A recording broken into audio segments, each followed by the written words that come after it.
Hello and welcome back to the channel. Today we're going to be talking with Paul Valancourt, and he's a 35-year veteran of Fiesta Key RV Resort. We're going to take a deep dive today and look at the history of this place. You won't want to miss this. And please also subscribe to this channel for more good content.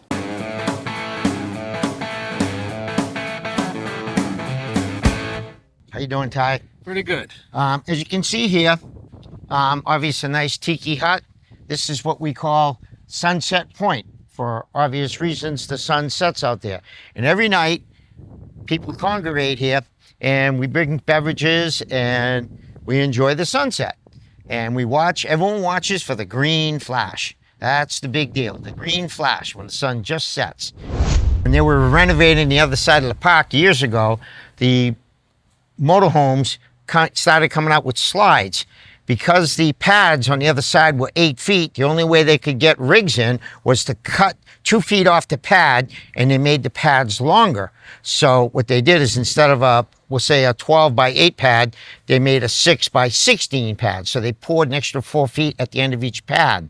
Whatever concrete they had left at the end of the day, they would come here and just put in these spots. So that's why you see it poured kind of inconsistently. Whatever concrete was in the truck left, they just came and poured it here. Interesting. How long ago was that? Oh, I would say probably 20 years ago. 20 years ago. So how long have you been actually coming here? Over 35. Over 35. Yeah. What was it back then? It was KOA, Campgrounds of America. This side of the park was raised approximately, I'd say 12 to 16 inches. They actually just about leveled everything. And there was water problems here and there, but as you can see, it's all stone and no trees anymore. So what they did is they leveled it, and they put in all new stanchions as far as your hookups, water, cable, electric. So this side of the park was completely renovated. They removed all the grass, all the palm trees. They left the ones on the perimeter. Over here on site 185 is where I spent my younger years when I was about 30 years old. Now this site over here, 185, my parents used to be in, and my sister used to be in 184. Now if you notice the stone wall in the forward, later on you'll see a picture of it when that wall was a lot taller. Once again, they filled all this in, but you'll see a picture of one of my grandkids and my father, and you'll get a perspective of what that looked like. I think in 89 is when the picture was taken. Okay, now these mangroves you see right here, every morning I used to get up, when I come out and have my coffee, there'd be about 45 pelicans there every morning, and I used to count them, and there was always within 1 or 2, they'd all be there every morning, but I haven't seen them in a long time. I believe they're now perch at night on the opposite side, and I'm not sure why. The canal was a lot clearer because when you used to be along this canal, you were allowed to put your boats there. So they would go down the canal and go out to beyond the sandbar and then go out into the ocean. And I believe it kept the channel more open. If you look at it now, it seems more cloudy and a lot more silt. But, you know, I want to say 30 years ago, the canal was a lot clearer. You could see fish during the day. And now it's just seems more cloudy. That's the only thing I can contribute it to. What about the iguanas? Well, they weren't here. They just started coming not too long ago. I'd stopped for a couple of years, and friends of mine continued to come. And that's when they started, like in all of Florida, they became an invasive species, and they've taken over everywhere. They keep them under control down here, though. One year I came down, and there was quite a few of them. And now, probably maybe 5% of what we used to see. So they must have had some type of pest control come in and mitigate the problem. It is a nice view here, though. I mean, the sunset is amazing. Oh, yeah. Beautiful view from the bridge here. If you're standing on a bridge at night watching the sunset, it's a straight shot directly west. These sites used to always be called elite sites because there's nobody behind you. So like all campgrounds, depending on if it's an elite site because nobody's behind you, you have pull-through sites over here where you can drive right through. It's a lot easier. They're more expensive, but you have a bigger size lot. And then you have other sites that you're backed in backed into each other, which are smaller. And once again, there's a price difference with each site. Like most campgrounds, price difference is usually how big the lot is, whether or not it's 30 amp, 50 amp. Then you also have how long you're going to stay. You got daily rate, weekly rate, monthly rate, and then seasonal rate. Obviously, the longer you stay, the better the price. So today is the 1st of April, and a lot of people have moved out, and it's kind of empty, but I've seen a lot of them coming in today. Exactly. Yeah. Today's a good big transitional day where people leave and people come in. And most Fridays and Saturdays can be the same for weekly campers, where they camp Saturday to Saturday. So that's usually when a lot of your transitions are first of the month and the beginning of the weekend. And then you got the cutting table. Years ago, you would see 6, 8 guys at the cutting table, and then there'd be another 6 or 8 standing behind them waiting, and they'd be coolers stacked up there every day around 2 o'clock. All the fishermen would come back in. They would cut their fish. Most of them lived right over here on their own boats, so they had their bedrooms, they had their kitchens, they had cookware, they have tables, and their shower facilities they used to use right over here. So when this was a KOA, the boaters were pretty much like campers, but they camped on the water. They had their, what most RVers have. They do have bathroom facilities, but obviously these are bigger, more comfortable. So what they would do is they'd live on their boats, they'd sit at their picnic table at night and play cards and whatever. They could shower here. Next morning they get up, go out and fish, come back here, cutting table and fish. Things have changed. If you look at the marina now, and this is where they used to hang all their fish up. Okay, I see that. They'd hang all their fish wherever they caught before they cut them up and take pictures in front of it. And obviously, we're at Fiesta Key. But as you can see, the marina now, in I want to say 25, when it was a KOA, I want to say about 25 years ago when KOA sold it, I think it was 02. All these slips you see were full. And they'd all be good-sized boats. Once again, like I said, people lived on them. Yeah. The ones usually down around the corner and stuff, they were smaller stuff. But usually all these right up front here, this is where all the people like to be close to the facility, to the bathroom facilities. So, but it's changed a lot. This area here you see over this way, okay? In the younger days, this was all a field.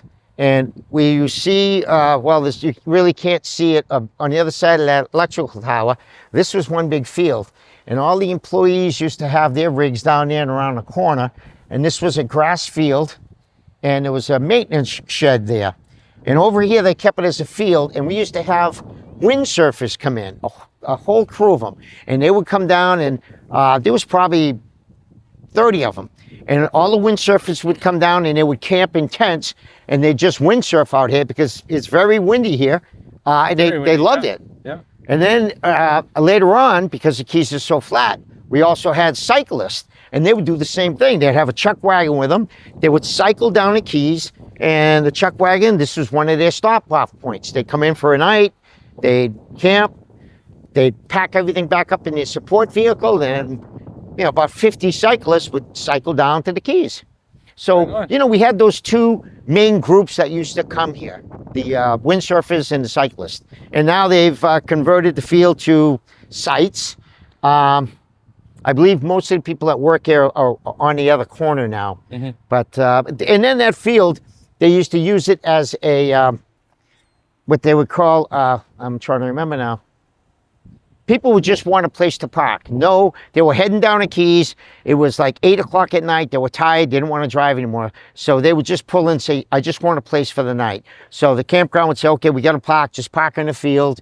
And they didn't set anything up. They just slept, got in the next day and left. Overflow, that's what they used to call it. I'm sorry, overflow.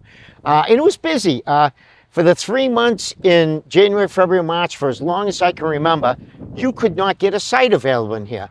And now I look around and there's not a day I don't see a lot of empty sites, but I think a lot of it's probably got to do with maybe the economy or, the price of the park. There's definitely a lot more baby boomers. And a lot of them, pretty much like myself, retired. want to retire somewhere for the winter. And such in my case, I came down here started in my 30s. I'm 68 now. And, you know, I hope one day I could come here. And then the park closed and then it reopened. So I had to go to another campground for a couple of years. And then it was nice that it reopened because, you know, this is where I eventually wanted to retire to, which fortunately I'm able to. This area here, you see with the artificial turf, this used to be where we used to have horseshoe pits. And we'd have an annual horseshoe tournament. And we'd also have a game called Warshoes, which was a square box with a tin can and you throw washers in it. And we had tournaments. And then this whole area right over to the pool, we used to have the annual hot dog roast. And KOA used to give money to kids with cancer. And this was a fundraiser. They used to charge you $5. They gave you an insulated mug, and we'd back a truck with taps in it down the side. And you got to drink beer and eat hot dogs all day long for $5. That sounds like fun. And they had a couple of bands they brought in. It was the biggest day of the year down here. The annual hot dog roast everyone lived for. There was hundreds of people here. It was the big event, you know. Did you say that was about what, back in the 80s? Let's see. Well, right up until they closed. So I'd say right up to roughly 2000. Oh, really? Yeah, I would say from what I remember, roughly 85 to 2002, maybe. Yeah. Yeah. So every year they did it. It was a big event. Everyone looked for in the horseshoe tournament. Got a lot of, you know, back then I was in my 30s, but there was still a lot of people here, like I am now, retired, and they would come down. A lot of them like to shoot horseshoes, and now pretty much it's cornhole. But back then the big game was horseshoes. So it changed. You know, they've renovated a lot of this as far as the pool. Painted it, and you know the original pool is still the same, above ground concrete. The beach has changed. The beach used to look more like this grass area over here. If you look at this grass area, okay, now if we span over to where the beach area is over here across the street, all this used to look like that grass area. And there used to be a wooden walkway, and the wooden walkway was kind of like a lazy S. It would go right over to what at the time was the pub, we used to call it.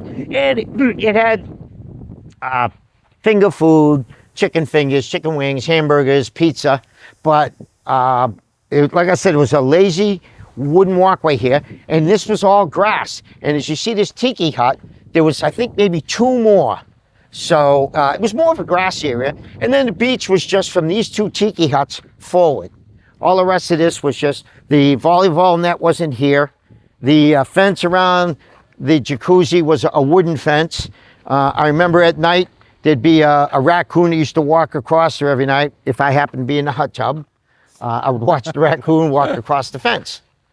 But obviously the pool area really hasn't changed much, other than they put in a new wall, put all new shrubbery in, painted it and stuff like that. So they're maintaining it. As far as the beach area goes, not much has changed out here. They update the chairs and maintain the wall, but the only thing I see new here is they've added a concrete path, more or less, right across the whole front. I think part of that was to reinforce the wall that surrounds the island. Mm-hmm. So it's probably more of an erosion situation more than it was for a walkway. Was this a built-up area too? They built I believe they did build this up probably about the same. Couple of, I would say, maybe a foot or two, you know, was roughly more level with it. Yep.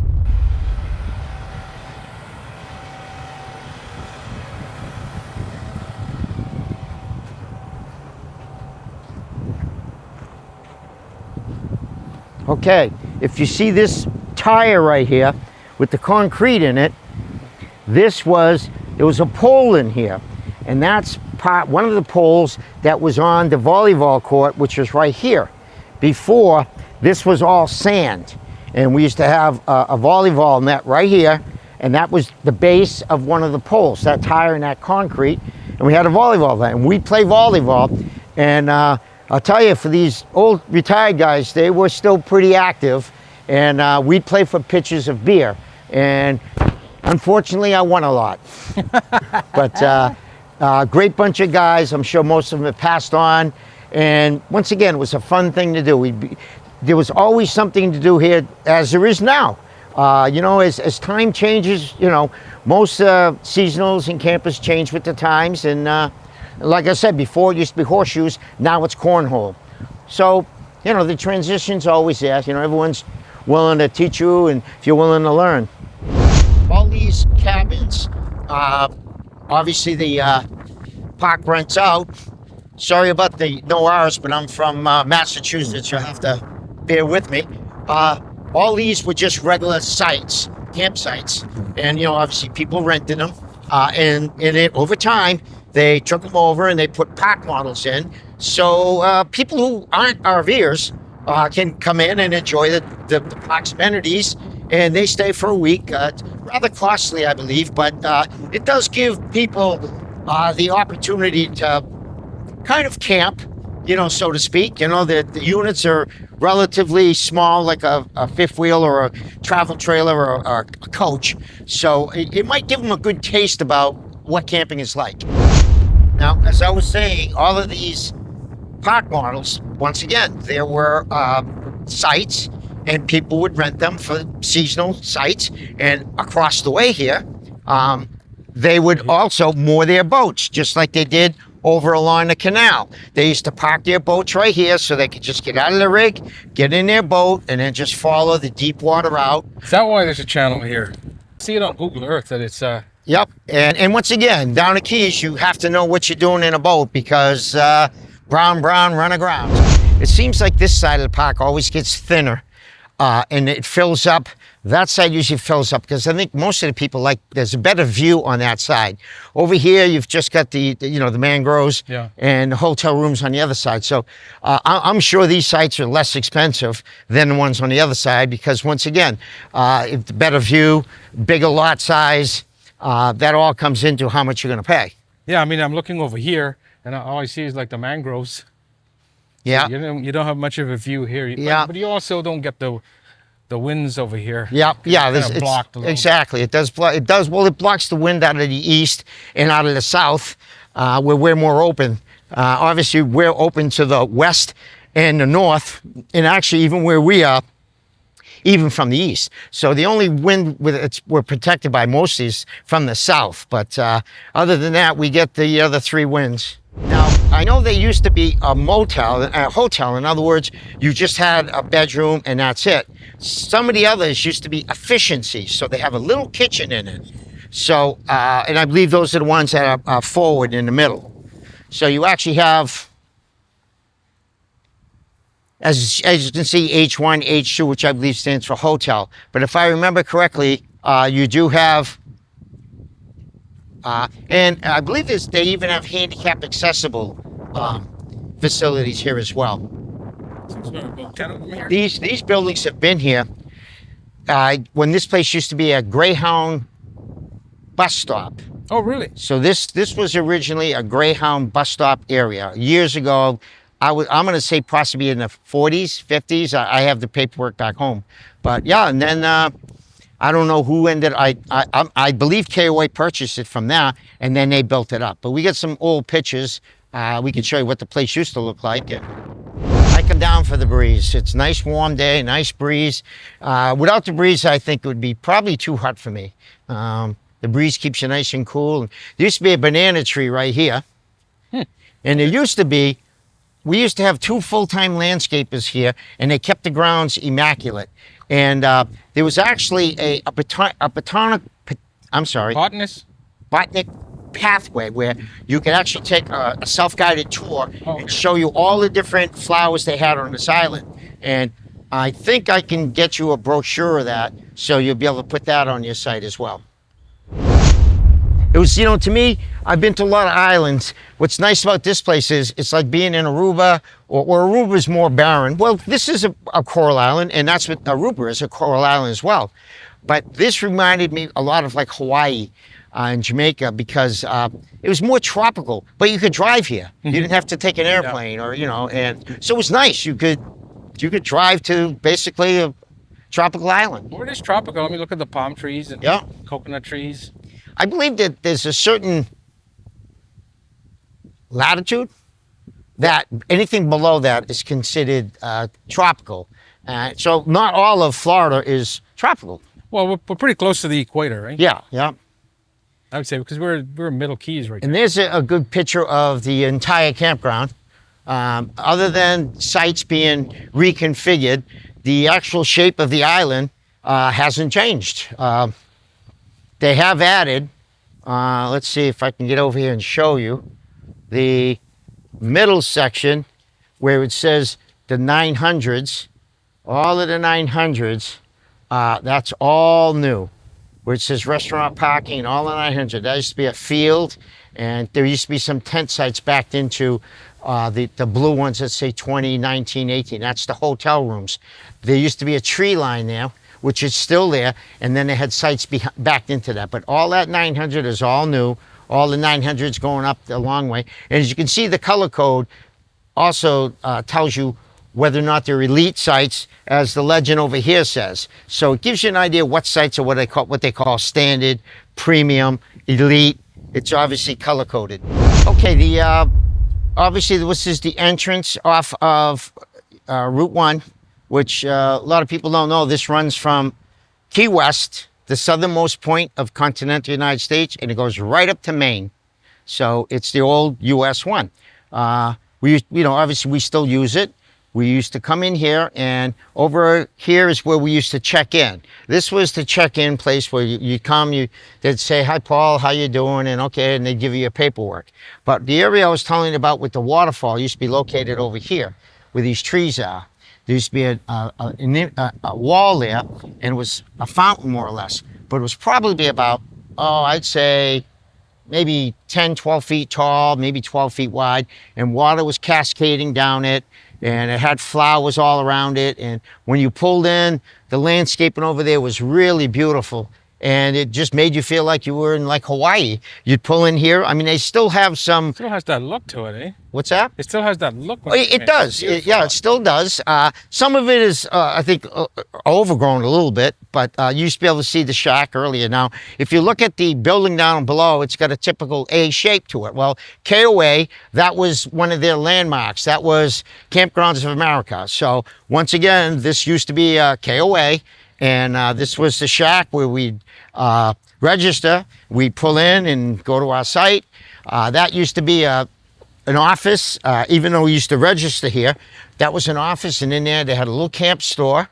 And in the back they have a rec room.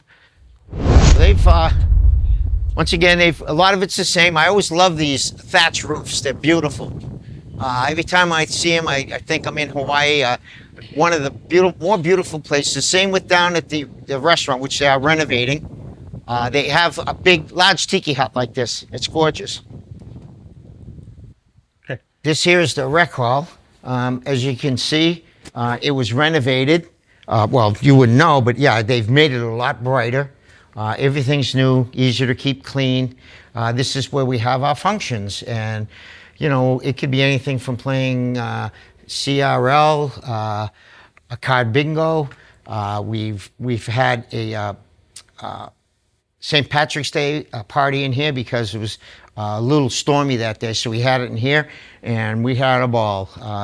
We obviously at the end we always take a big group picture. Sometimes everyone has a hard time getting in a picture. There's so many people, but this is our facility. We play. A lot of the girls play mahjong. 2 days a week they play mahjong. The guys sometimes will play tonk, which is a card game. So there's always something to do. Well, thank you, Paul. I hope you enjoyed that. That was a very extensive look back at Fiesta Key /KOA. We'll catch you in the next video.